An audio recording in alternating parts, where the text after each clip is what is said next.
Саламатсыздар.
Құрметті көрермен, біз бүгін Щучинск қаласының тұрғыны, таяуда 90 жасқа толғалы отырған, саналы сөзі менен сергек ойынан жаңылмаған, ұл қызының немере шөбересінің ортасында отбасының ұйытқысы болып отырған, еңбегімен еліне қадірлі Әлжанова Күлбарам Әміркүлан қызының құтты шаңырағында жүздесіп отырмыз.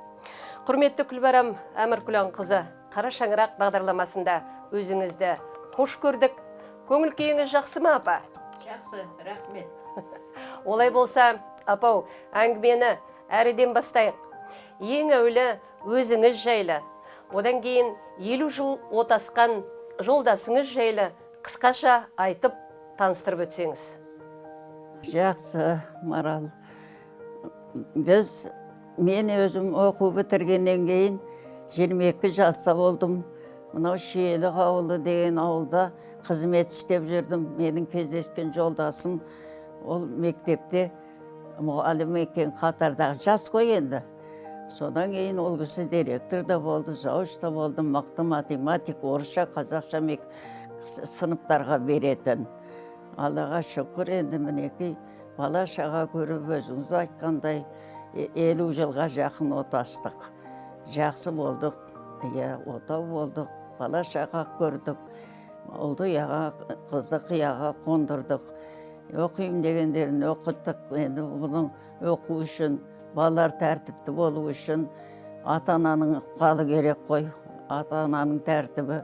Менің жолдасым тәртіпті, сондай строгий адам болды. Строгий болғанда анамына жаман сөз емес, балаға деген, семьяға деген ақыл кеңесі. Екеуміз бірдей сол балаларға кеңес бердік. Балалар оны тыңдады, Аллаға шүкір. Бәрі өзі бір шаңырақ иесі. Ризамын мен. Анау кісі ол Қарағандының жолдасым. Киров атындағы физика, математика факультетін бітіріп берген кісі. Жас жігіт, беделді, көркем. Шықтым, мен ұнаттым, мен жігіттер көп болады ғой. Сондай жақсы. Өзіңіз де ол кезде білім алып үлгердіңіз? Үлгердім, оқу бітіріп келдім. 55-57 оқу жылын бітіріп келдім.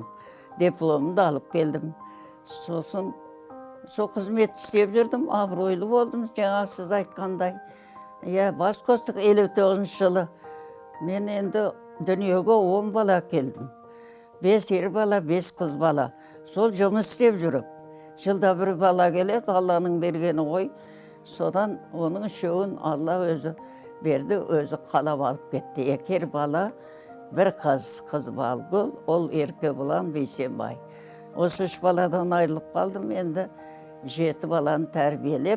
өсірдік екеуміз. Жақсы болдық, ынтымақ болды. Сөйтіп өзім қызметімді біліп, үйдегі 4 түлік малдың әлгі шаруашылығы, бала тәрбиесі екеуміз бірдей солай болдық. Мектепте де папасы қатал болды, балаларға жақсы түсіндіреді, шымдай болады. Мен де өзім қызметіме осындай берік болдым.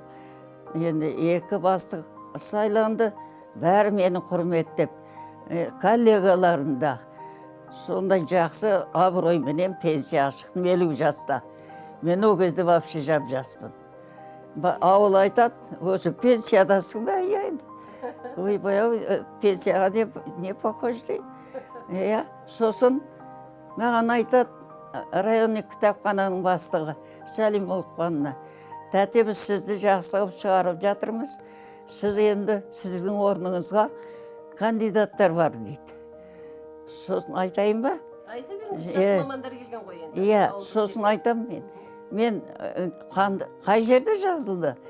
Сегодня проводили, завтра рассчитывайся, орысша айтқанда. Мен келсем, сен шығара аласың. Ондай болмайды. Сенің танысың шығар, Павлатов. Мен шықпаймын. Мен өз қызметімді білем, бәрінде мен білем, өзің алақаныңда отчетым бәрі дұрыс, вовремя берем де қайтам. Мен бермеймін, сен беріп жіберсең де мен кілтті ұстатпаймын, енгізбеймін деймін.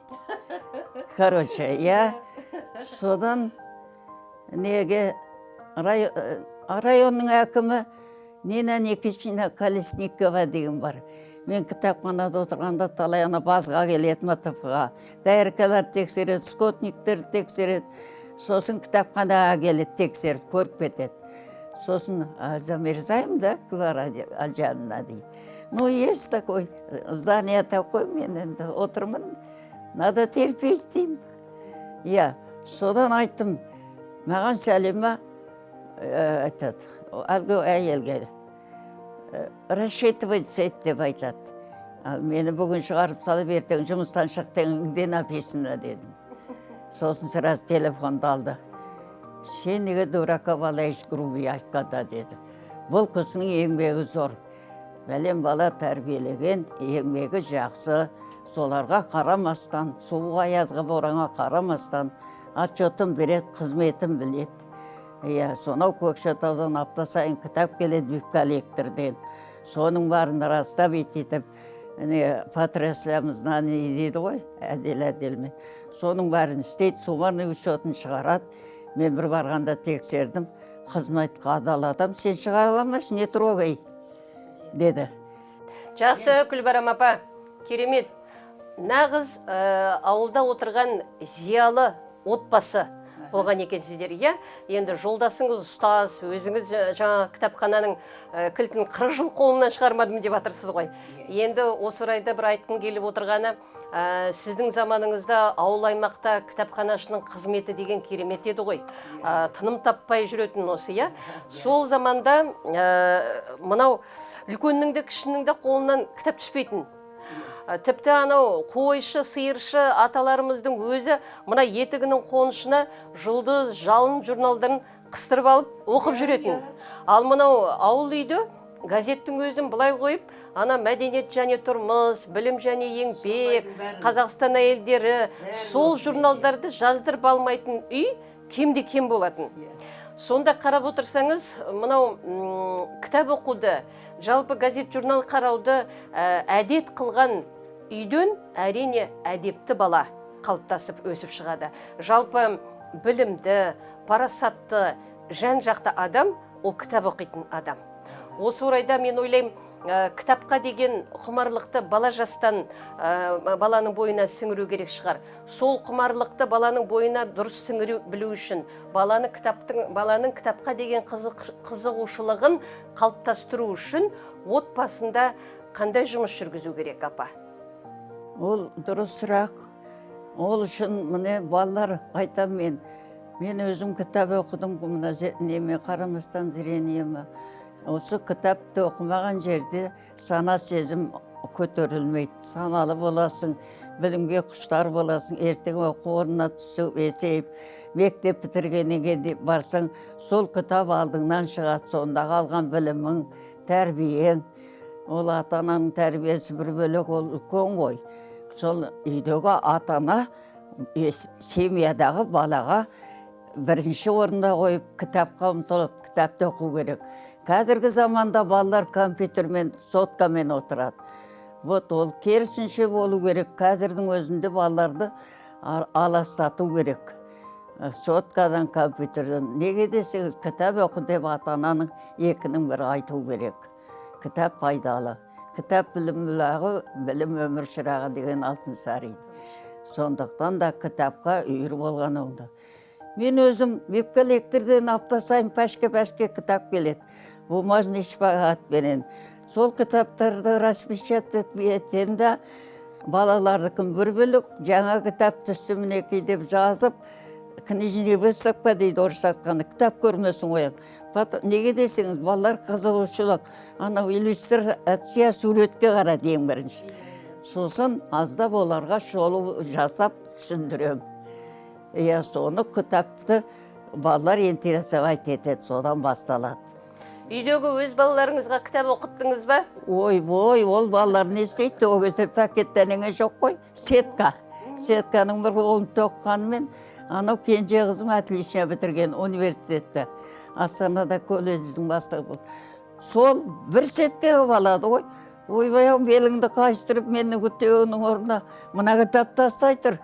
Ананы деп айтатынмын. Бәрі оқыды. Құшақ кітап алып оқиды балалар. Ұяда не көрсең ұшқанда соны лерсің дейді ғой. Жаңағы үйдегі тәрбие дұрыс болғаннан кейін балалардың да кітап. Шамамыз келгенше тәрбие деген, тәрбие үлкен барлығы ата-анадан басталады. Ата-анада ұяда нені көрсе соны лет дейді ғой. Ата-ана тәрбиелі, ішпей, жемей, балаларға бүтін мінезін көрсетпесе, балалар да өсіп өніп, интересіне жүреді. Көрдіңіз бе?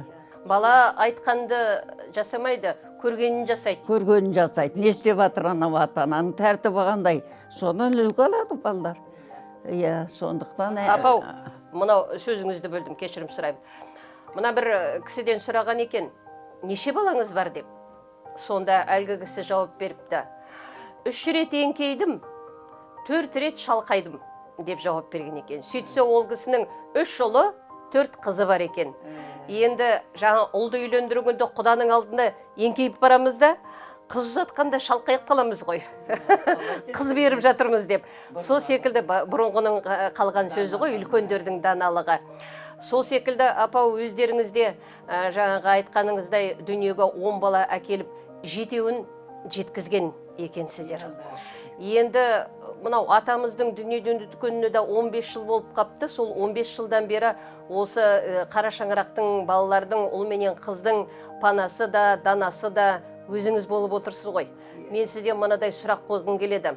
Өзіңіздің ұзақ өмірлік тәжірибеңізге сүйене отырып, осы ер баланы, ұл баланы нағыз ер азамат қылып тәрбиелеу үшін, нағыз ер азамат қылып қалыптастыру үшін қандай тәрбие жүргізу керек ол баламен? Оны қалай тәрбиелеу керек? Жақсы сұрақ. Ол үшін өзіңді көрсете біл, мен дұрыс болсам, анам деп мені сыйлап, айтқан сөзімді қуат. Сонан балаларға ер бала өзі екеу қазір Қостанайда біреу айтам, тәртіпті бол, ішімдікке салынбаңдар, әкеңнің сөзін тыңда, ер бала әке сөзін тыңдайды ғой. Оны көбінде ауылда әлгі қор айналасында жүреді. Сосын бір жерге шықса айтады, арақ ішпеу керек, жаман әдеттерінен аулақ болыңдар, ешкіммен ұрысып конфликт жасама дейді ғой, тентек болма деп үйретеді ғой. Сондай тәрбиені әкесі жорстко айтып отыратын. Мен де қосылып кетем ғой арасында. Солай тәрбие бердік, жақсы. Енді шүкір, өздері әрқайсысы өздің. Ер балаларыңыз туралы бір шамалы айтып кетіңізші. Ұлдарыңыз туралы, иә.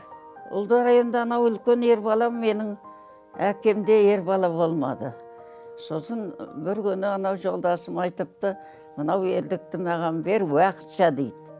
Мені өлгенше ермек қылайын дейді. Сосын бір күн айтады маған жолдасым, сондай уәде бердім мен. Неге бересің? Мен жүрегім ауырып кетті, қазір әлгі пенсиядағы робода істейтін. Неге бересің дедім, сені алдады ғой менің әкем деп. Иә, содан ол бала сол үйдің тәрбиесінде кетті. Атасы мен апасының қолында. Нағашы апасы мен нағашы атасының қолында. Бірақ фамилия, аты жөн әкесінің бәрі өзінде қалды. Оны әкем айтты, пенсияға шығуға саған бала санына керек, өз фамилиялар алып. Көрдіңіз бе? Иә, сондай болды. Екі ұл тәрбиеледік, оңды, Құдайға шүкір. Міне жасыланым үйленді, бала шағасы бар, Аллаға шүкір. Бөтен сөз айтпай, келінім де оңды, күтіп отыр. Ренжімеймін. Тамаша. Қазір кенже ұлымен отырсыз осы қара шаңырақта, иә? Кенже ұлымен қолыңызда. Кенже ұлым, иә. Үлкен ана неді Астанада, біреу Қостанайда. Енді осы бала қойын. Келін екеу ана, зәуреш екеу, жасыламын. Аллаға шүкір. Барам деген жерім апарып тастай алып келеді, не ана кісілер алып кетеді. Елімде мені үлкен қалған деп, анау тәмәқті аузашарда, құрмалдықты қандай ғана жиын болмасын баяғыдан. Сіз бастаңыз деп отыратын ағам. Оның өзі бір мәртебе қоймаған. Сол еңбегіңіздің, өзіңіздің жоғары жаңағы адамгершілігіңіздің кісіні сыйлап тұратын қасиетіңіздің арқасында ғой елдің алдында сыйға ие болып отырғаныңыз. Сіздің жолыңызды балаларыңызға берсін, бізге берсін деп тілеймін. Ал енді апам, ертеде бір біздің ақын бабамыз былай деген екен. Жолдың тайғақ болғанын мұздан көрдім. Еттің ащы болғанын тұздан көрдім. Жас күнімде қыз бала деп менсінбеушім, қартайғанда рахатты қыздан көрдім деген екен дейді. Бұл да болса жаңағы енді біз қазақ халқы ер баланы ерекше көреміз ғой, қара шаңыраққа ие, ұрпағымды жалғастырады деп. Бірақ енді осы қыздың ата-анаға көп жағдайда жаны қаттырақ ашып ататын секілді ме деп ойлаймын. Жалпы апа, қыз баланың тәрбиесінде ең басты не нәрсеге назар аудару керек? Мысалы, ертеде қызға қырық үйден тыю деген ұстаным болатын. Сол көзқарас, сол ұстаным бүгінгі күннің қыз балаларына тәрбиесіне жарай ма? Қолдануға келе ме сол? Қалай ойлайсыз? Бұрынғы заман мен қазіргі заманның қыз баласының тәрбиесі ме? Иә, оны салыстыра алмаймыз ғой енді. Бірақ та қыз баланы сонда да қалай тәрбиелеген дұрыс? Әркім өзі. Әркім өзі. Ол қыз баланы жастайынан кішкенесі біліп, мектепке барғаннан кейін оқуды жақсы оқы, тәртіпті бол, әдепті бол. Үлкеннің айтқанын тыңда, сабақта отырғанда да жақсы мұғалім тыңдап отыр, алақ-құлақ етпей. Балалық қылмаңдар, сондай. Өскенде енді бетімен жүріп, беттен жерге барып, анда-манда әлгі қыз балалар, ер балалар болады. Ондай жиында көп ұзап қалушы болмаңдар. Қиын ол әйел жолы жіңішке деп соны ашып айтам ғой. Сақ болыңдар, тәртіпті болыңдар. Ата-ананы ұятқа қалдырмай, аман есен өсіңдер. Сосын барып оқыңдар. Еңбек етіп оқысаң, жар дүниенің бәрі сендердің алдарыңда. Сол оқуда қалды қазір. Мынандай заман, қазір басқа ғасыр, басқа заман. Жаңада айтып өттім ғой, компьютер заманы бұны болып жатыр, бәрің ілігіп отырсыңдар ғой осы заманауи заманда. Ондағы да әртүрлі жағдайларды көрсетеді. Жақсыны да, жаманды да көрсетеді. Оқшау дүниелерден аулақ болыңдар, қарақтарым. Аман жүріңдер, аман есен. Қыз, қонақ, кісінің кісі дейді, үлкендер. Енді бізде солай. Сол үшін аман есен барған жеріңді ата-анасын сыйлап, тәртіп көрсетіңдер, одан кішіреймейсің, жаман болмайсыңдар. Мына баланы қандай адам тәрбиеледі деп, жаман реніш болмасын деп, енді бәрін үйретеміз, шаруа үйреніңдер. Мынады жуып, кір жуып, үсі бастарын таза ұстау, ұқыпты болу керек. Үлкеннің алдынан өтпеу керек. Үлкенді сыйлап, әрқашан қайда болғанда, еңбекте болсын, оқуда болсын, инноватты болу керек қыз бала әсіресе. одан жаман болмайсыңдар. Жақсы тағы да. Көп жасағандан сұрама, көп көргеннен, көңіліне көп түйгенден сұра дейді ғой атамыз қазақ. Мен енді 90-ға толғалы отырған ападан сұрамағанда басқа кімнен сұраймын осы сұрақты. Сізден сұрағым келіп отырған мынадай бір мәселе бар. Өмірде көп дүние жаңағы қол ұстасып құда болудан басталады, отбасына қатысты дүниеде. Құда, құдағи атанудан басталады деп ойлаймын. Құдаң құрдасыңдай болсын, құдағиың сырласыңдай болсын деп жатады қазақ. Ондай жағдай болса, әрине көп көрім тамаша. Бірақ кейбір жағдайда олай болмай жатады. Ондай сәйкестік болмай жатады екі ортада. Мынау үйленіп үй болып жатырған екі жас бірін-бірі қаншама құрметтеп сыйлап жақсы көріп тұрса да, жаңағы ата-анасы қырғиқабақ болып қалғанынан араға жүк түседі. Содан бара-бара бірін-бірін жақтырмағандықтан, әке-шешелері дұрыс тіл табысып араласпағандықтан, ол мынау жас отбасына да әсерін бермей қоймайды, ақырында кейбір жағдайларда ажырасып тынады. Осы мәселе бойынша, апа, өзіңіз жаңа ұлды ұяға қызды қияға қондырдым дедіңіз ғой. 7 рет, 7 түрлі жермен, 7 түрлі отбасыменен құдағи болған екенсіздер. Өз тәжірибеңізге сала отырып, осындай құдағиларға не айтар едіңіз? Жақсы сұрақ. Мен енді осы 7 баланың бәрін тәрбиесін көрдім, құдағида көрдім. Мен ешкімге сен маған бүйтпедің, сөйтпедің деп ешкіммен бет жатысып ұрысқан кісі емеспін. Барға риза болам сыйлағанына. Мен де солай қараймын. Ешбір құдаға мен ұрысып көргім жоқ. Бір болмашы дүние, бір болмашы сөзге бола. Зәшем сіз айтқандайын екі балаға біздің қырсығымыз тиеді ғой. Олар жақсы болып, өздерінің ынтымағы бар, бала сүйіп отса, біздің шаруамыз қандай. Сондықтан мен ешкімнің ашық көргім жоқ. 2 құдағиым жиында айтты. Құдағи сізге көп рахмет. Осындай бізге бала тәрбиелеп берген деп, алғыстан басқа жаманшылық естігем жоқ. Балаларым атынан мен олардың құдасын әке-шешесіне тиісіп, ұрысып көрген емес. Мен өзі кісімен ұрыспаймын. Сондай менде қадет. Мені қайтемен теріп, әлге кескен ел болмайды дейді. Ондай керегі жоқ. 2 бала бақытты болып, балалары менен семья құрып отса, жақсы ғой. Араға түсуге болмайды. Ақырындап айтады кейбіреулер, ол да дұрыс. Ал балай қатты айтып, ана-мынаны шетке шығу дұрыс емес. Бала беріп, бала алғасын ынтымақ керек, түсіну керек. Бірі кешіргені онда деп ойлаймын. Тамаша, тамаша. Апау, сіздердің 4 қыздарыңызда әке жолын қуып, ұстаз болған екен. Оқуларын оқып, бүгінде әрқайсысы бір-бір мамандық иесі, бір-бір шаңырақ болып, үй болып отыр екен. Сол қызық қуаныш көп болсын деп тілеймін. Ал енді Күлбан апа, манадан бергі өзіңіз айтып отырған тұшымды әңгімеңізге, өзгеге өнеге болар әңгімеңізге мың алғыс деп айтқым келіп отыр. Немерелердің, шөберелердің, ұл қыздарыңыздың қызығын көріп, 100 жасаңыз. Біз соған шын ниетпен тілектеспіз. Халқымызда бір жақсы сөз бар. Есігінің алдында биік төбе болса, ертеулі тұрған атпен тең. Төріңде ақылды қарияң болса, жазулы тұрған хатпен тең дейді. Сіздің өміріңіз бүгінгі жастарға өнеге. Міне мына жерде сурет тұр екен. Сіз анау Көкшетаудағы ең алғаш ашылған кітапханашылар техникумының ең бірінші выпускысы, ең бірінші бітірушісі екенсіз ғой. Содан бергі жасаған еңбегіңіз әрине елге елеулі. Омырауыңызға талай медаль да тақтыңыз, алтын алқа да тақтыңыз, мына балаларды бағып-қағып. Осындай сіздің күміс та бар, алтын да бар, тың еңбеккер ретінде де өзіңіздің жаңағы жасаған еңбегіңіз бар, жолыңыз бар. Осы сіздің жақсы жолыңызды кейінгі ұрпаққа берсін деп тілеймін. Құрметті көрермен, осыменен бүгінгі бағдарламамыз өз мәресіне жетті.